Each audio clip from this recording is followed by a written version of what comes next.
What is up, ladies and gentlemen? Welcome back to Jurassic World Evolution. Welcome to my tour for my second park build for my Sandbox mode playthrough of this game.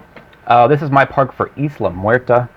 For this island, I built Jurassic Resort, a tropical-themed Jurassic World full of palm trees and sand, and a lot of water, and a lot of aquatic dinosaurs, or colorful dinosaurs, or whatever dinosaurs I felt like putting in this park.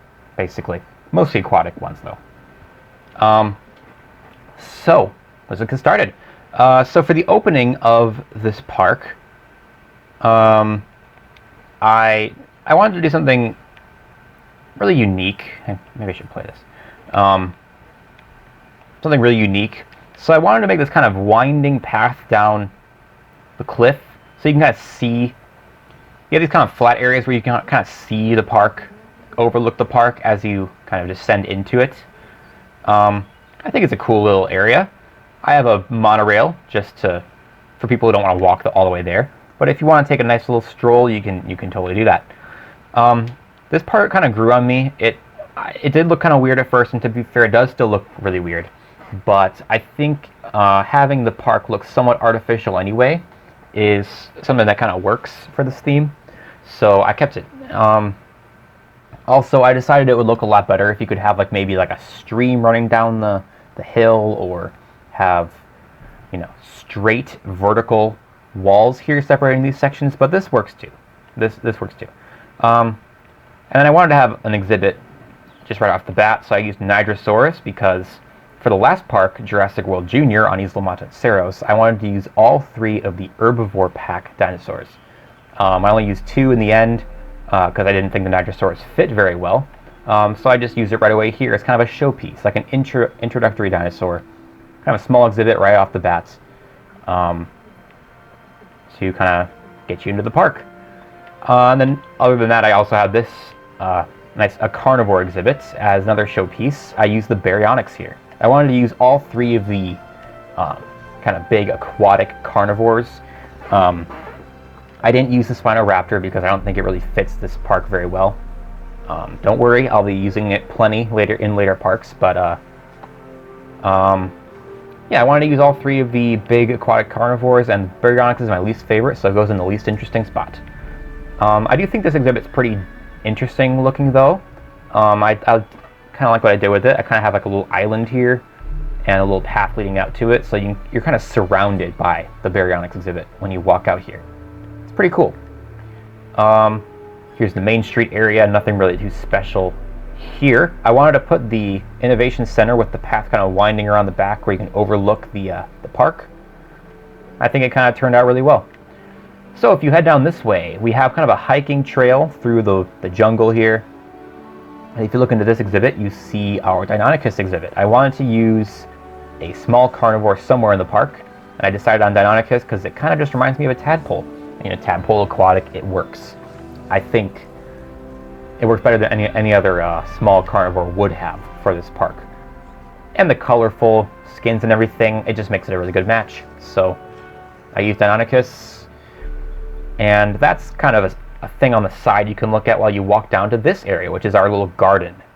I wanted to have this cool, peaceful little garden down here with some nice, colorful herbivores kind of surrounding it. I am a fan of how this turned out. It's kind of a shame. I wish there were light posts or park benches or something you could put in this area to kind of spice it up a bit, maybe picnic tables. But I do think it turned out pretty cool. It's an interesting area. I have a little viewing gallery so you can look at the view of the actual ocean and up the shore and everything. I kind of like how that turned out. And for this exhibit, I used Titan and Archaeornithomimus because they're smaller. Well, the Archies are smaller, colorful dinosaurs. I think they kind of work for this theme. And if you don't know, Allura Titan means Titan Swan. And I think, swan, aquatic, the elegant look to them also really fits the theme of the park. It kind of just works, I think. So that's what I went with. Where's our Archies? Just to take a look at them. We got them over here. They're pretty colorful. They're the Ornithomime I used the least, so I kind of wanted to use them, show them some love in this park. But then if you head back here, you got this kind of private resort area where you got the hotel, kind of secluded, away from all the other guests. You got this restaurant, which I'm kind of pretending is like a... someone is blasting music. Sorry about that. I just talk over them. So I'm kind of pretending this is like a little club, like a little private club that rich people will go to just kind of hang out. I don't know. Then I had kind of just smaller dinosaurs over here, small colorful ones. I did the same thing I did in the last park where I used Struthiomimuses because they're really bright colored. You know, they're kind of like flamingos or like peacocks. So you put them in the park just to kind of look good. They're harmless. They're really not super interesting other than the fact that they're just pretty looking dinosaurs, bright colors. Same with the Dryosaurus. Really bright colors, it's kind of cute. I think it kind of works for this park.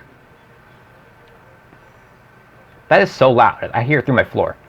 But then down here we have the lagoon. And this area is probably the part I'm most proud of for this park. We have the Suchomimus exhibit down here. That's pretty cool.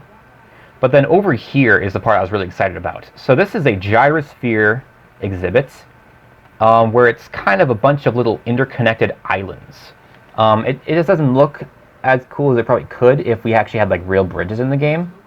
I really wish there were bridges to have the gyrospheres to go over them when they're going around.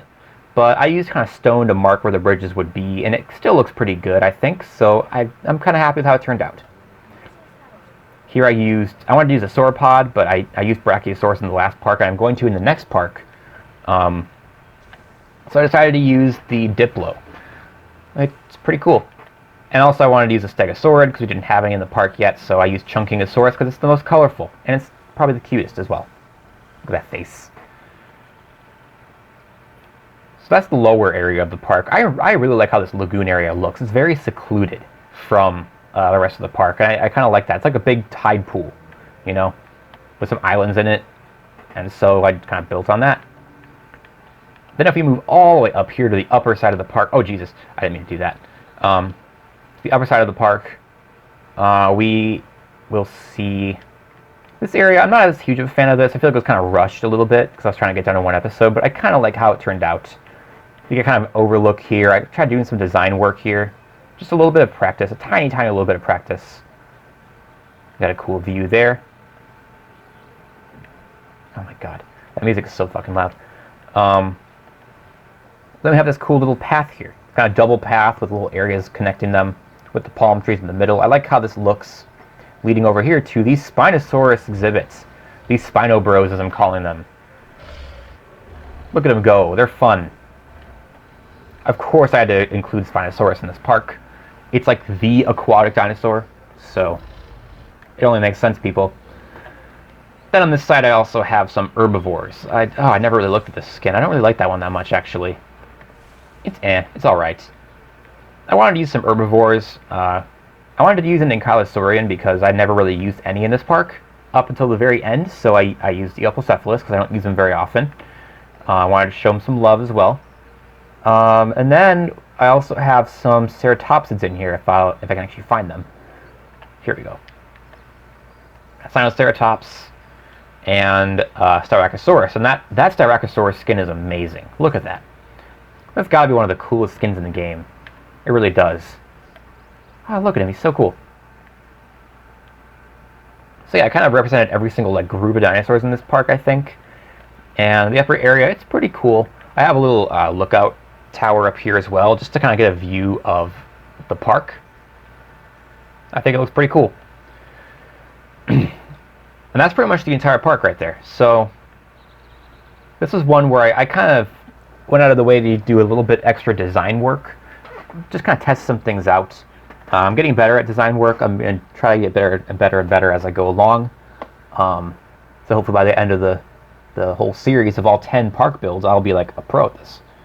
So yeah, that's it for the second park build in my series. If you want to check out me actually building it, I'll put a card in the corner for a playlist of the whole series, so you can go watch. It's a 4-part series and me building this thing, and it was a lot of fun. So I invite you to go check it out. I think you'll have a lot of fun with it.